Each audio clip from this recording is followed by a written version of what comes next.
Welcome to TV on TV.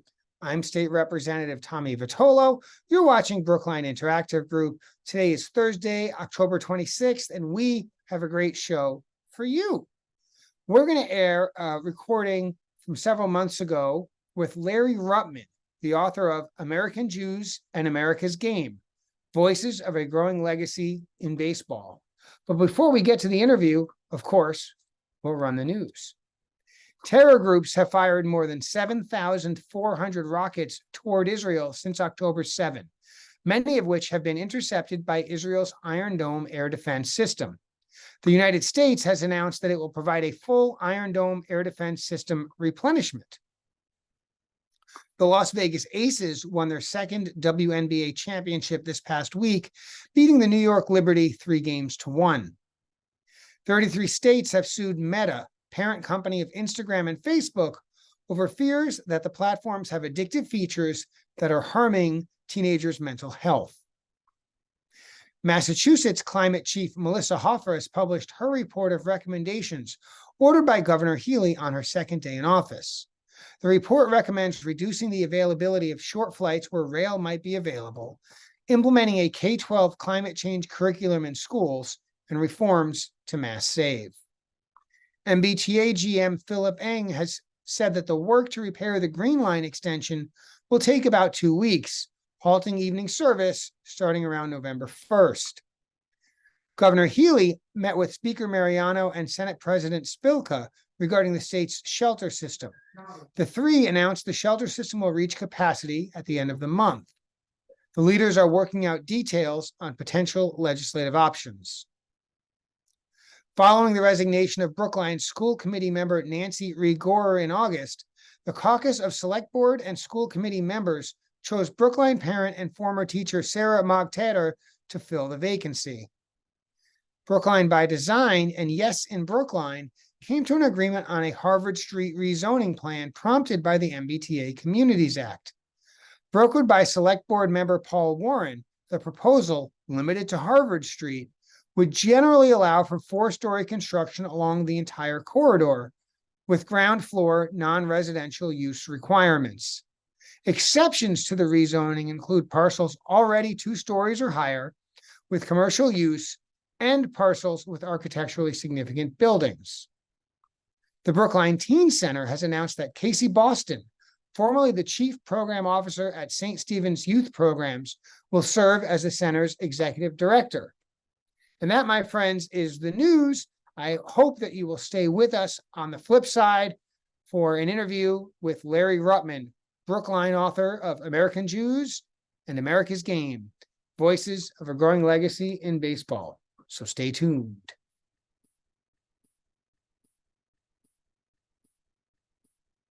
And welcome back to TV on TV. As promised, today we have Larry Ruttman, the author of American Jews and America's Game. Larry, thanks for coming on the show. My pleasure, Tommy. Larry, before we talk about the book, and it's a big one, it's 550 pages. I want the folks to learn a little bit more about you and your journey and your path and what makes you the guy to write a book like that. So, tell us what you've been doing your whole life. What's going on? Well, I'll tell you, Tommy, I've lived in Brookline all my life since I was 2 years old. And now I'm 92. I can't believe it. I never thought I'd live that long. And I started out as a lawyer, and I practiced law for well over 40 years. I still do a little here and there, and was very successful. Had an office in Brookline, those triple windows in Coolidge Corner above what used to be the store, I guess SS Spears. At one time, it was my office, big 400-foot square circled office, like the Oval Office. And I practiced law there quite successfully. And I never knew I was a writer, but came the age 68 or 69, I started writing a column in the Brookline tab. And it used to be the Chronicle, but it was the tab I think by that time. And it was very successful. I interviewed people on public radio station, the Brookline station, and people liked it, and they said, you ought to write a book. And I said, who, me, write a book? I never wrote a book.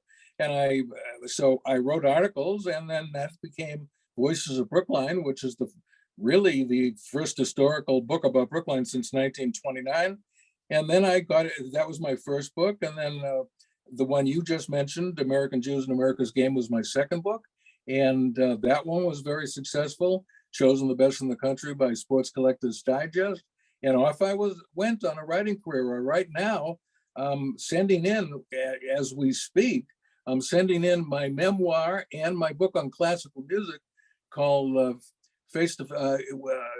Intimate Conversations Face to Face with Matchless Musicians to the publisher, and those should come out within the next year. So here I am at 92 going strong, and I found my second calling, and maybe my major calling, as a writer at age 70, unknown before that time.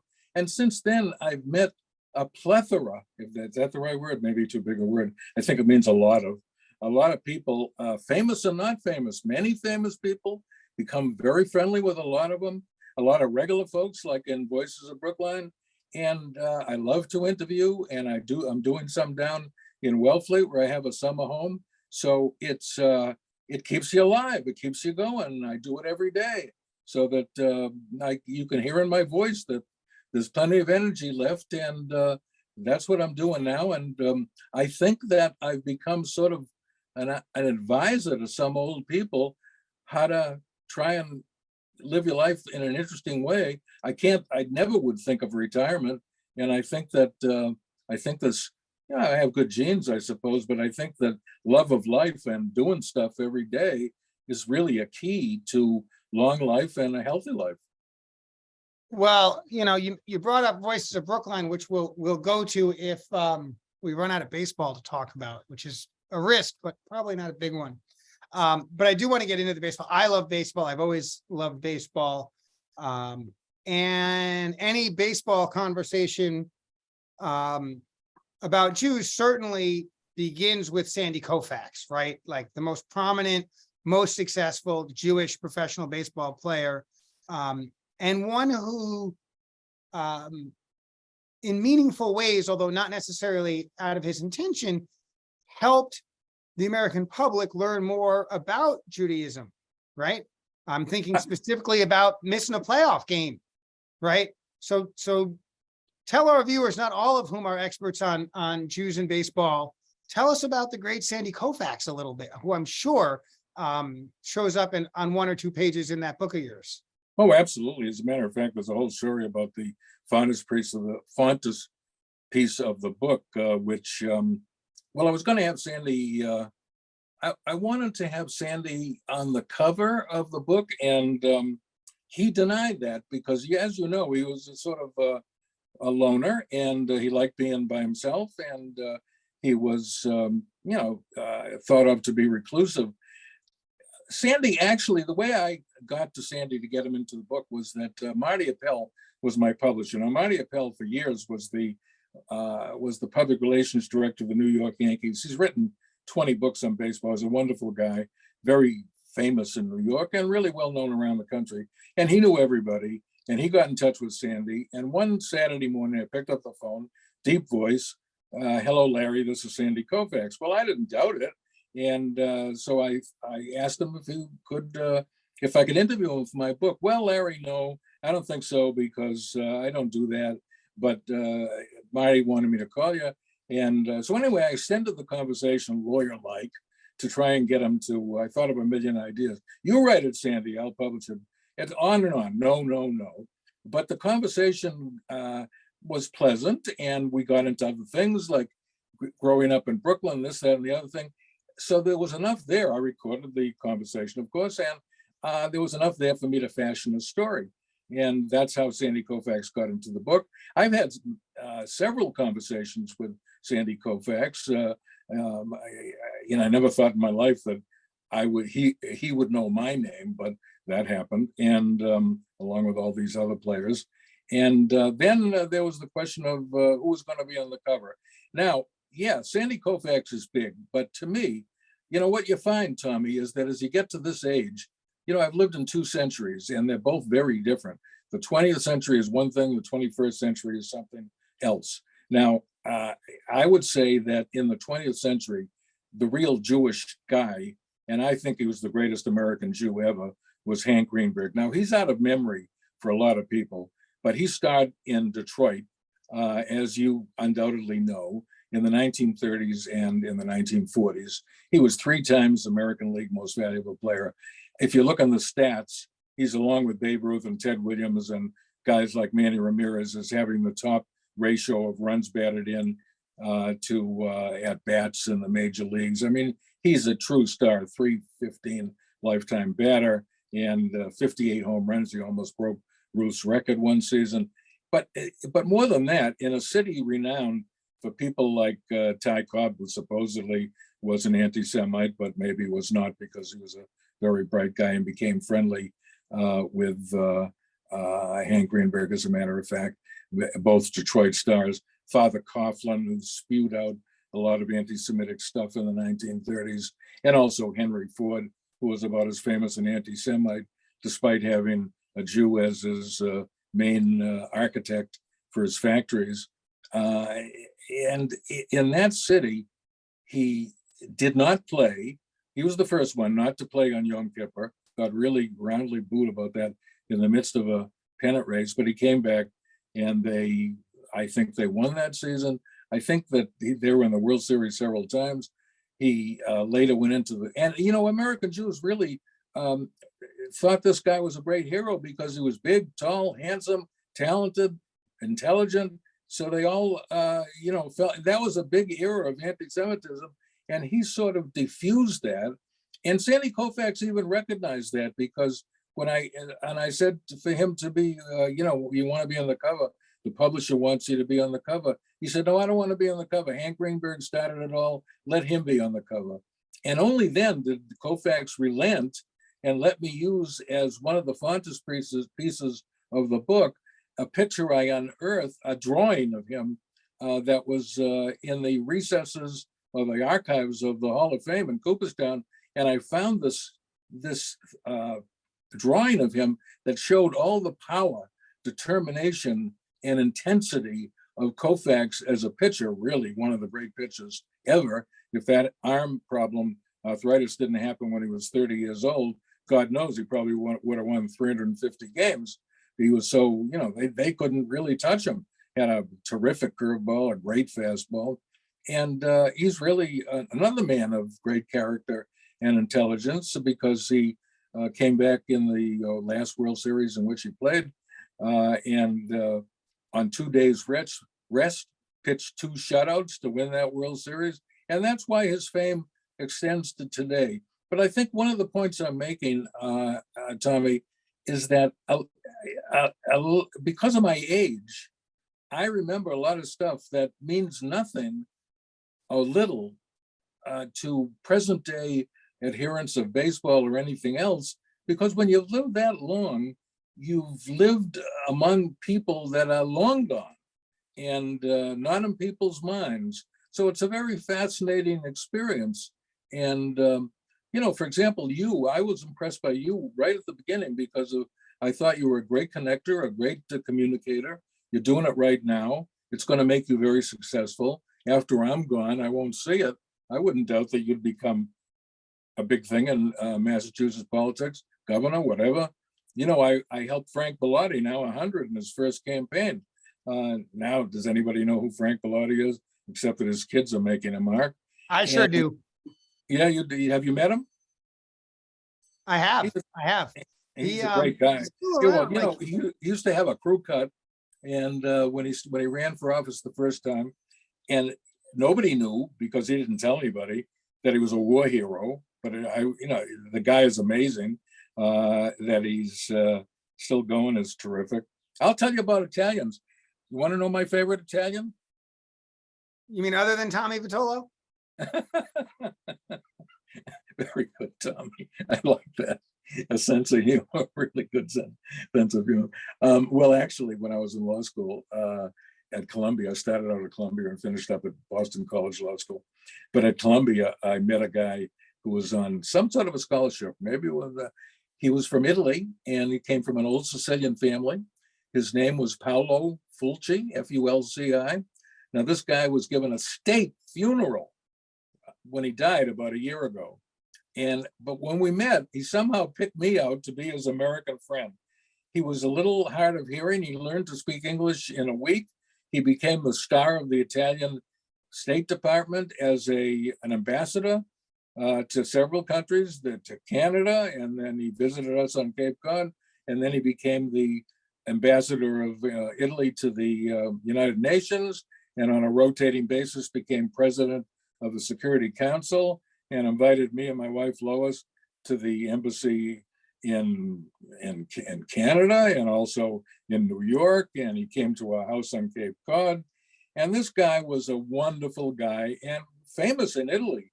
And ultimately, after his State Department, became president of the biggest candy company in Europe, which is in the section of Italy in the northwest. I'm trying to think of the name of it, but it's the one that's next to France, and on that side. So Paolo was a wonderful guy, and he's a favorite Italian. I took him to the Widener Library, and he looked up some member of his family back to the 18th century. Other than that, I can tell you that I love Dom DiMaggio. He was a great fielder and a great guy, and he chose Boston to live when his career was done. Ditto Rico Petrocelli, Americo Rico Petrocelli, handsome Rico Petrocelli, great fielder Rico Petrocelli, holder of the home run record for shortstops at 40 until the questionable guy that played first out west and then for the Yankees. Who am I thinking of? Help me on that one. Not Rodriguez, but Mr. Jeter. Before, he joined Jeter on the Yankees, and the question was who was going to play. Oh, A-Rod. Yeah, A-Rod. And so when I say Alex questionable, Rodriguez, who moved to, so he played shortstop, and when he joined the Yankees, he moved over to third base because the captain was going to play shortstop, hell or high water. Yeah, that's right. And the captain played good shortstop. Captain had a great career.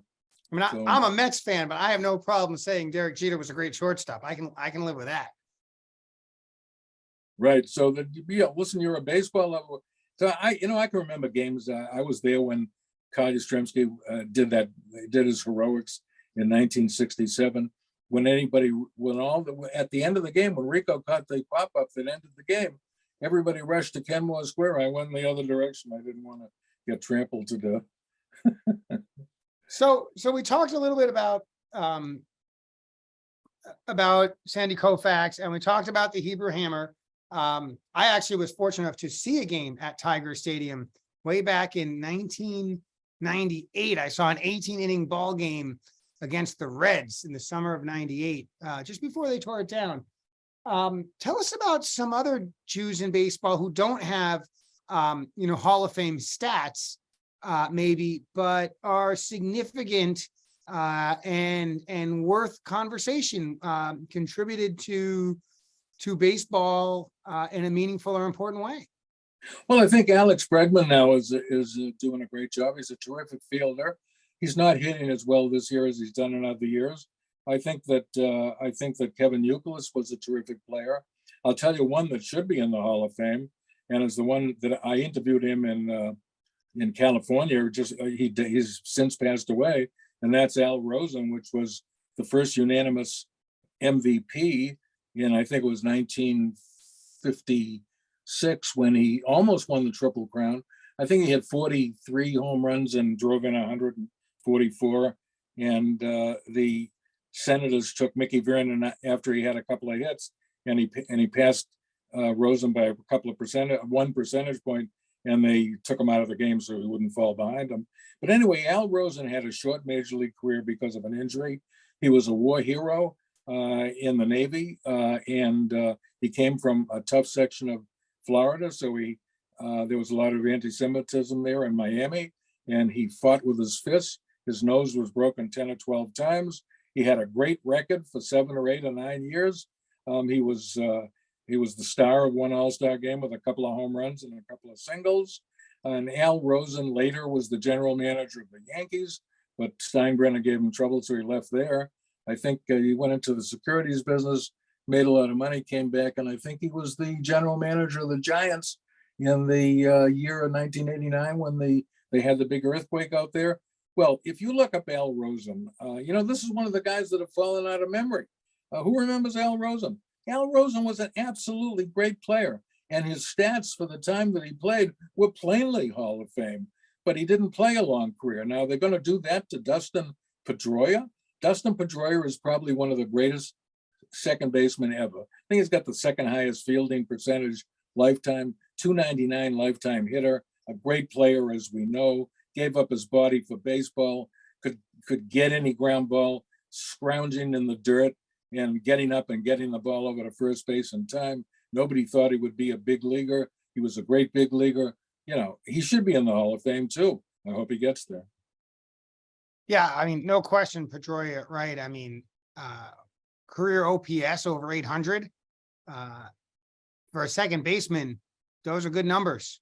And he's not a big guy, right? He runs like what, like 5'9"? Yeah, right. Well, like Mookie Betts. I mean, Mookie Betts is still my favorite, even though he left here 3-4 years ago. And he built up his body over this last winter a little bit. They told him if he gained 8 or 9 pounds, he'd have more power. I think of his last 15 hits. I don't think there's a single among them. He's got 55% of his hits are extra base hits, mostly doubles and home runs. He's tearing up the league. He didn't do well in the home run hitting contest because he's not a brawny guy that can hit soft pitches a mile, but you put him in a game and he hits home runs. He's like third in the major leagues in home runs. He's such a great player, plays second base, plays right field, he's a 5'6" tool player, the sixth tool being his great personality. So that little guys, that's another thing about baseball, Tommy. A little guy can be great because, you don't have to be huge to play great baseball, even hitting home runs like Mel Ott hit 511 for the Giants. Now, how about a guy who ended his career with the team I rooted for and who came into baseball after I started, and I got into baseball at 5 or 6 years old. He came in later. Sean Green, right? Where does he line up amongst the greats? He put up some good numbers for 15 years. Yeah, no, Sean Green is great. I met him at the 2012, I think not preliminaries, but games of the World Baseball Classic. And he played for Team Israel at that time. That was after his major league career. Now, handsome. I once made a remark, more than once, that there's been a lot of handsome Jewish major leaguers, and Sean Green might have been the most handsome of all of them. He's a beautiful guy. I spoke to him a little. He did have great numbers. I don't think he's really Hall of Fame, although I think on one game he set the record for total bases. 4 home runs and 2 doubles, if I remember. I mean, great. And I saw him play at Fenway Park and saw him smash a home run there, and he was terrific. Yes, no question about it. I have this idea. I don't know if I'm right or not. What about Dave Roberts? Which one? Dave Roberts? Dave Roberts, no. Maybe you're thinking of the manager of the Dodgers. Well, I'm not, I'm thinking about it. I'm actually, I confess, I'm poking around on the internet at the same time now. Dave Roberts was his first pitcher. name, manager of the Dodgers, who sold that base for the Red Sox that turned the table on the Yankees. But no, I don't think Dave Roberts. I think that one. Well, that's why we got you on the show, because you can. If there was a Dave Roberts Jewish who was a great player, I think I'd know it. Yeah. And I like the way you said, Tommy, a long while ago, you saw a game in 1998. No, I didn't say I saw the game in 98. Sean Green started in 93, but yeah, I know the game. I did see a game. That's right. I did see. I said I saw a long while ago in 1998. I saw a Tigers game. That was a great summer. I was interning at Procter & Gamble in Cincinnati, Ohio. I was in college, and I had a car. I had a little convertible And every weekend I'd drive from Cincinnati to a different Major League Baseball city, get some kids in the car. We'd all go somewhere. So we went to Chicago for the only weekend that the White Sox and the Cubbies were in town. We went to Pittsburgh, where I saw an in the park home run hit one of the seams over at Three Rivers Stadium on that turf, and scooted past the center fielder and the right fielder. And I don't remember who the batter was, but he walked from third to home on an in the park home run. I mean, it was crazy, right? But we went to St. Louis, and the wild thing about that summer, this was one of my baseball claims to fame. I may be the only person for whom this is true. I saw one game in Seattle. I was there in April. It was like game 7 of the season. And I saw Junior Griffey hit a home run. I saw one game in Wrigley, and I saw Sosa hit a home run. This is 1998. I saw one game at Busch Stadium, and I saw McGuire hit a home run. Now, this is the year of the home run. I went to one game at each of those 3 stadiums, and I saw the slugger hit a home run at each of those 3 stadiums. I don't think there's another person on the planet who went to exactly one game of each of those 3 and saw the slugger hit the home run in the year of the home run, right? That's my claim to fame of 98. But I also did go to Tiger Stadium and see an 18-inning ball game. It was like a 2 for the price of 1. Great.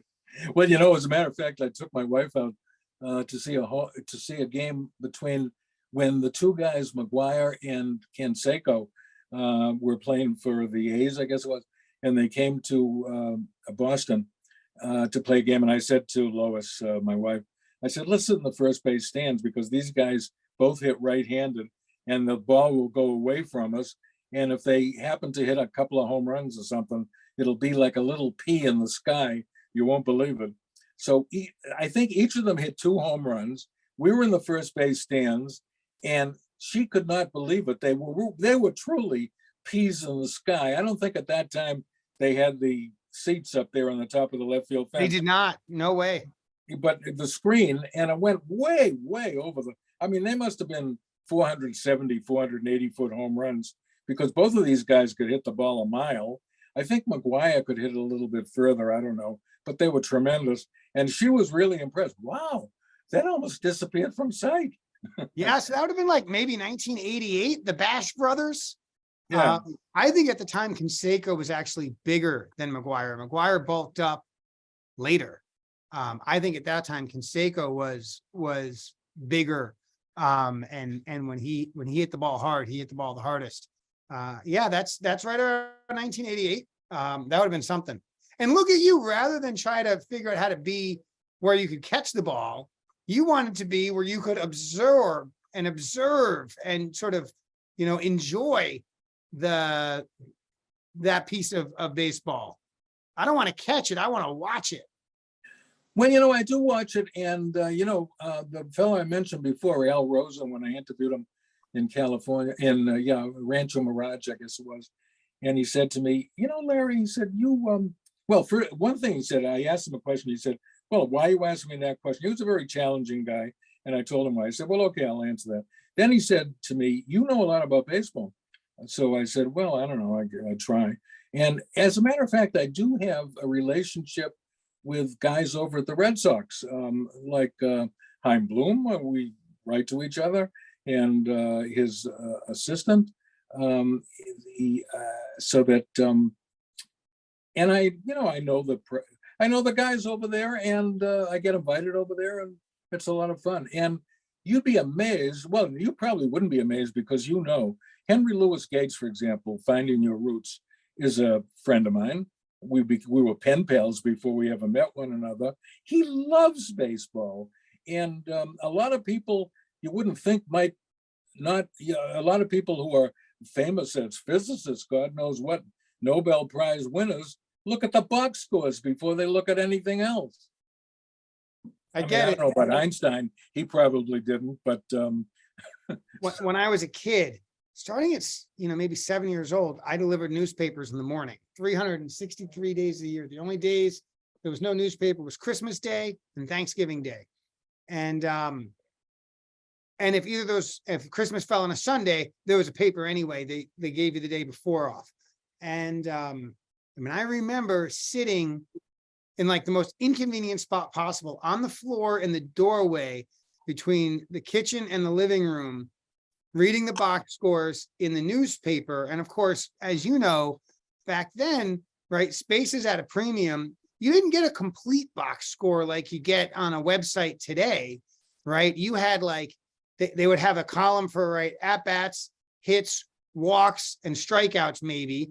And then they'd list the extra base hits in the bottom, right? And then you'd get the baseball, the pitcher's box, if you will. And the 15 games would fit on one side of one, on one page of a newspaper on the left side or the right side. And then there'd be, I grew up near New York, so there'd be articles about the Yankees and the Mets and maybe the Red Sox. And then if there was some other thing that was interesting that happened, but it was every day reading those box scores and trying to suss out what exactly happened from this incomplete information of this box score, right? List the number of double plays. That's somewhat helpful, right? But nothing like today on the internet where you get a box score and you can actually figure out what happened. You can get the play-by-play. Yeah. Not back then. I can't imagine doing baseball history and trying to figure out what happened. Maybe if you're lucky, there's no radio recording or something, but the box scores are definitely incomplete information back then. Yeah, now there's, they statistically they've advanced considerably. Can I ask you a question, Tommy? Sure. When did you come to Boston and Brookline?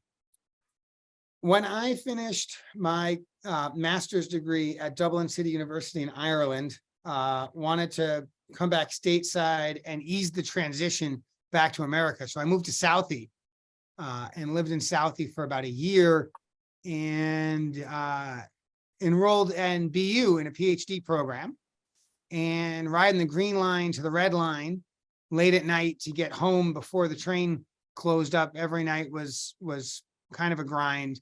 And so decided to move closer to BU just because the commute wasn't worth it.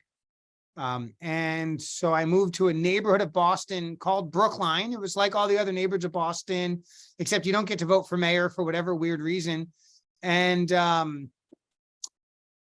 lived in Brookline for maybe 2 or 3 years before I figured out that it was not actually a part of Boston, that it was its own municipality. Lived at 37 St. Mary's Street, right on the corner of St. Mary's and what people think of as Park Drive, which is actually Mount Forshue, like a lovely view of this like 4-lane collector road, and then the commuter rail, and then the highway. And then directly across from us, you may remember there was a Radio Shack on the corner of St. Mary's and Comm Ave. So that was directly across the highway from us. And then across St. Mary's from that was the Photonics building, right? So right in the corner of Brookline, lived there for, I don't know, 4 or 5 years. And then How old were you then? I was 22. Married? Not yet. I got married in 2004. A couple of years later, my wife and I got married at the Marsh Chapel at the church right at the end of St. Mary's on BU's campus. Right. I know. I've been to a wedding there. It's one of the few churches that has a stained glass window of Abraham Lincoln. Yeah. So that's a fun fact. Yeah, go ahead. Tell me more about coming to Brooklyn.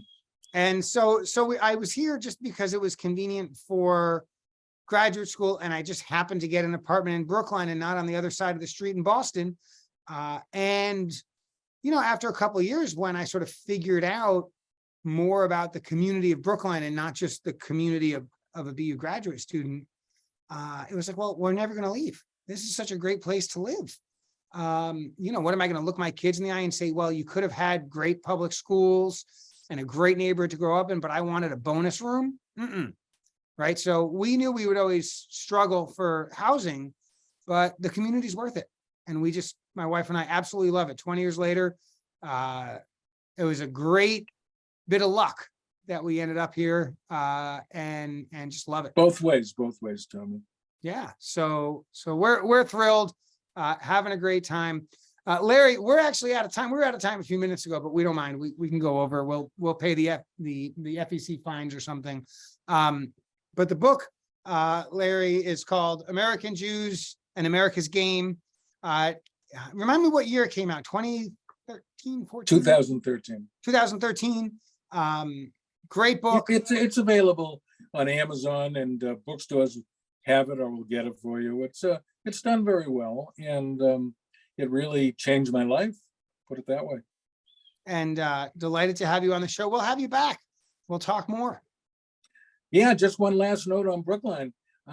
Tommy, you made the right decision. I mean, I can't think of another town, as you just said, its own place, its own town, its own governance, that is within, I used to walk to Fenway Park. I used to walk to the Boston Symphony Orchestra. It's surrounded on three sides by Boston. There's not a shopping mall here. There's lots of parks. Erin Galentine is doing a great job on those. The one at the top of Fisher Hill and the new one out in South Brookline. And you come here and it's relatively, I wouldn't call it bucolic, but it's and not country, but it's its own place and it has its own atmosphere. And we're lucky to live here. Absolutely. Larry, thanks for coming on TV here on Brookline Interactive Group. And folks, we'll see you next week. Thanks for watching. Thank you, Tommy. I really enjoyed talking to you, and good luck in the future.